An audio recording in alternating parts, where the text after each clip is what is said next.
ಹಸುರಿನ ಬನಸಿರಿಗೆ ಒಲಿದು ಸೌಂದರ್ಯ ಸರಸ್ವತಿ ಧರೆಗಿಳಿದು ಆಹಾ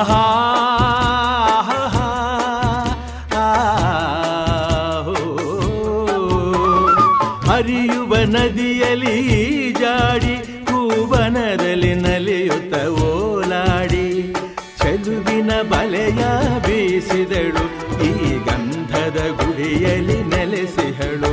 ಇದು ಯಾರ ತಪಸ್ಸಿನ ಫಲವೋ, ಈ ಕಂಗಳು ಮಾಡಿದ ಪುಣ್ಯವೋ ಆಹಾ.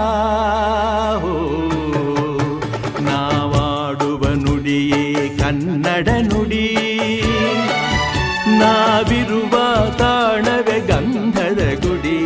ಅಂದದ ಗುಡಿ, ಗಂಧದ ಗುಡಿ, ಚಂದದ ಗುಡಿ, ಶ್ರೀಗಂಧದ ಗುಡಿ ಆಹಾ.